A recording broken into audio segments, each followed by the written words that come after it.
স্বচ্ছ ভারতের শৌচাগার নির্মাণে হাইলাকান্দি জেলায় চলছে ব্যাপক দুর্নীতি। এই অভিযোগ বিল্লাচিত সেনার। প্রতিটি জেলায় এই প্রকল্প বাস্তবায়নের দায়িত্ব রয়েছে জনস্বাস্থ্য কারিগরি বিভাগের। কেন্দ্রীয় সরকার জেলায় জেলায় এই প্রকল্পের জন্য কারিগরি অর্থ বরাদ্দ করছে, কিন্তু হাইলাকান্দি জেলায় কাজ না করে অর্থ আত্মসাৎ করা হচ্ছে। আজ বিল্লাচিত সেনার হাইলাকান্দির জেলা সভাপতি শৌচাগার নির্মাণ কাজের বিভিন্ন দুর্নীতির তথ্য তুলে ধরেন। তার অভিযোগ, আগেও এ নিয়ে বিল্লাচিত সেনা সরব প্রতিবাদ জানিয়েছে। জেলা আয়ুক্ত, জনস্বাস্থ্য কারিগরি বিভাগের বাস্তুকার সহ অন্যান্যদের বিরুদ্ধে তদন্ত চেয়ে পৃথকভাবে স্মারকপত্র দেওয়া হয়েছে, কিন্তু আজ পর্যন্ত কোনো পদক্ষেপ নেওয়া হয়নি। তাই এবার সেনা এই দুর্নীতির বিরুদ্ধে ব্যবস্থা নিতে আগামী 24 ঘন্টা সময় বেঁধে দিয়েছে। এই সময়ের মধ্যে তদন্ত করে ব্যবস্থা না নিলে তারা হাইলাকান্দি জনস্বাস্থ্য কারিগরি বিভাগ ঘেরাও করবে বলে হুঁশিয়ারি দিয়েছে। জেলাত জনস্বাস্থ্য কারিগরি বিভাগ স্বচ্ছ ভারত মিশনের নামত যোৱা দিনত চৰকাৰে লেট্ৰিনৰ নামত প্ৰায় কোটি টকা বৰাদ্দ কৰিছিল আৰু শৌচালয়ৰ নামত কোটি টকা বৰাদ্দ কৰিছিল চৰকাৰে। কিন্তু দেখা গৈছে তেতিয়া কিছুমান কন্ট্ৰেক্টাৰ NGOৰ মালিক যিবিলাক আছে, ডিপাৰ্টমেণ্টৰ কোঅৰ্ডিনেটৰবিলাকক মেনেজ কৰি প্ৰেক্টিকেলত কাম নকৰাকৈ বিল ছাবমিট দিছিল। কিন্তু তেতিয়া লগে লগে কিছুমান সংগঠনৰ ফালৰ পৰা, কিছুমান সাধাৰণ ৰাইজৰ ফালৰ পৰা কমপ্লেইন কৰিছিল। আজিলৈকে এই পেমেণ্টখিনি বন্ধ আছিল।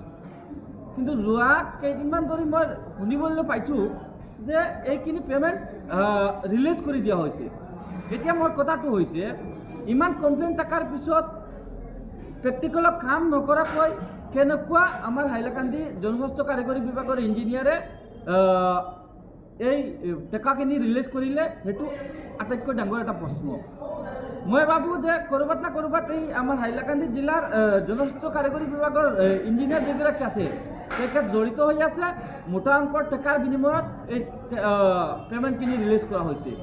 এতিয়া কথাটো হৈছে, আমাৰ অসম চৰকাৰে সদায় স্বচ্ছ ভাৰত মিছনৰ নামত টেকা দি থাকে দেশখন স্বচ্ছ কৰাৰ কাৰণে, বা মানুহে শৌচালয় নিৰ্মাণ কৰি ভালদৰে যাতে পৰিষ্কাৰ পৰিচ্ছন্ন থাকিব পাৰে, মানুহ বেমাৰ আৰু ৰোগীৰ পৰা বাচিবলৈ এনেকুৱা এটা পদক্ষেপ লৈছে। সেই পদক্ষেপক এতিয়া বুদ্ধাঙ্গুল দেখুৱাই টেকা লুণ্ঠন কেনেকুৱা কৰা যায় তেনেকুৱা এটা ৰণকৌশল তৈৰি কৰিছে হাইলাকান্দি জনস্বাস্থ্য কাৰিগৰী বিভাগে।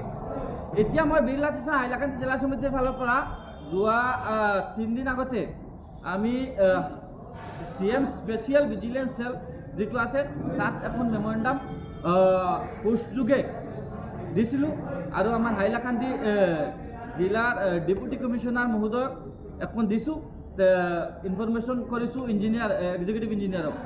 কিন্তু আজিলৈকে আমি কোনো পদক্ষেপ দেখিবলৈ পোৱা নাই। এটা লাজ লগা ঘটনা। ইমান দিন হোৱাৰ পিছতো, আৰু মই অকল কমপ্লেইন কৰা নাই, আৰু বেলেগ সংগঠনেও কমপ্লেইন কৰিছে, বেলেগ মানুহেও কমপ্লেইন কৰিছে, কিন্তু আজিলৈকে নিমাত হৈ আছে ডিপাৰ্টমেণ্ট, নিমাত হৈ আছে আমাৰ ডেপুটি কমিশ্যনাৰ।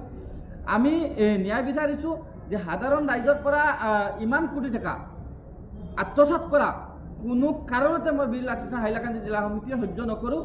আমি বিচাৰোঁ যে অনতিবিলম্বে আমাৰ হাইলাকান্দি যিগৰাকী এক্সিকিউটিভ ইঞ্জিনিয়াৰ আছে, এই ইঞ্জিনিয়াৰে যিবিলাক কোঅৰ্ডিনেটৰ আছে তেখেতৰ ডিপাৰ্টমেণ্টৰ, তেখেতৰ ছত্ৰছায়াত কাম কৰিছে, তেখেতৰ ছত্ৰছায়াত এই টেকাখিনি আত্মসাৎ কৰিছে ভুৱা ৰিপৰ্ট দি, সেইবিলাক যদি কোঅৰ্ডিনেটৰত আপোনালোকে বেংক বেলেঞ্চ চাই আপোনালোকে দেখিব যে ইমান 10,000 12,000 টকা দৰমহা পাই ইমান টকাৰ জমি ক্ৰয় কৰা, ইমান টকাৰ বিল্ডিং কেনেকুৱা বনাই লয়, ইমান টকাৰ বাহন কেনেকুৱা চলি লয়,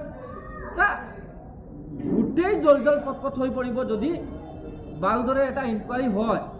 আৰু আমি আপোনালোকৰ মাধ্যমেৰে আজি আমাৰ হাইলাকান্দি জিলা এডমিনিষ্ট্ৰেশ্যনক আহ্বান কৰিছোঁ যে অনতিবিলম্বে 24 ঘণ্টাৰ ভিতৰত ইনকুৱাৰী কৰি এনেকুৱা দুৰ্নীতিগ্ৰস্ত অফিচাৰ, এনেকুৱা দুৰ্নীতিগ্ৰস্ত কোঅৰ্ডিনেটৰ বা তাৰ লগত জড়িত যিবিলাক NGO ক্লাব আছে, সেইবিলাকক আইনৰ আওতাত আনি লওক। নহ'লে আমি বিল্লাচিত সেনা হাইলাকান্দি জিলা সমিতিৰ ফালৰ পৰা বৃহৎ আকাৰৰ আন্দোলন গঢ়ি তুলিম। জনস্বাস্থ্য কাৰিকৰী বিভাগ ঘেৰাও কৰিম। প্ৰয়োজনত আমি আমাৰ অসমৰ মুখ্যমন্ত্ৰী হিমন্ত বিশ্ব শৰ্মা ডাঙৰীয়ালৈ পত্ৰ প্ৰেৰণ কৰিম।